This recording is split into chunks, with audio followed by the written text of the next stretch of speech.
Welcome to the Nationally Registered Historic Site, CA Nothnagle Log House. It's the oldest log cabin in the United States and the oldest of its type in the Western Hemisphere. In 2011, experts from Finland declared it the oldest Finnish log cabin of its type still standing in its original position. Doris and Harry Rink's goal in life is to find someone who will love it and cherish the home as they do, and who will preserve it as an educational tool for the younger generations to come. The house is constructed of ridge poles and square-hewn logs with interlocking dovetails at the end.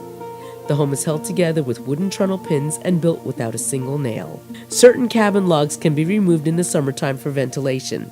The fireplace bricks were brought over as ship ballast on immigrant boats. Ironwork for hanging pots in the fireplace is dated back to the 1590s and was brought over to the New Sweden colony via Swedish exposition.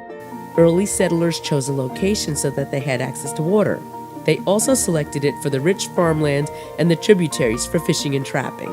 CA Nothnagle Log House was added to the Library of Congress and the State Register of Historic Sites in 1922. It was also added to the National Historic Register of Historic Places in 1976 through the Department of the Interior.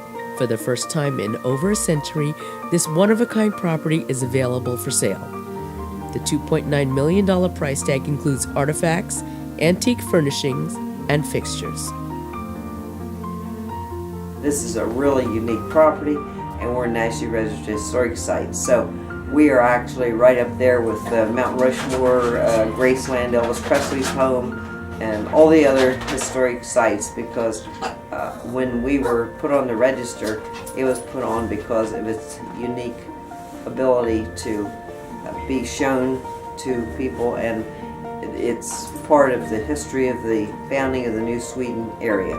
The Swedes landed in Wilmington, Delaware in 1638 on the Kalmar Nickel in March, and then slowly, as people needed more ground, they migrated over to New Jersey.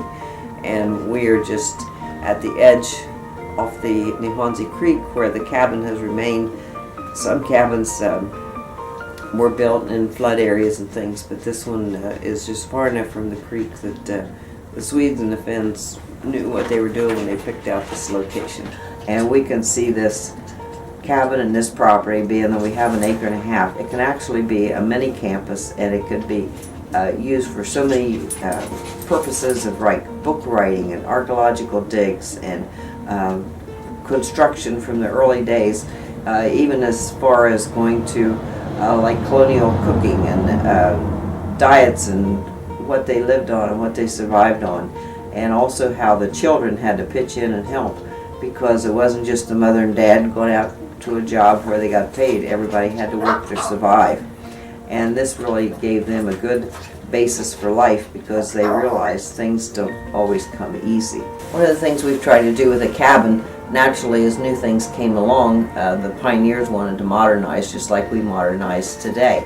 But you see some areas where we have exposed the original logs. Some areas have been covered with some of the earliest plaster in any building, and they used whitewash with the dye of berries to freshen up the cabins, to give it a fresh look, and so that's been interesting to see. Like, they even had wallpaper made by the Graves Wallpaper Company put on at one time.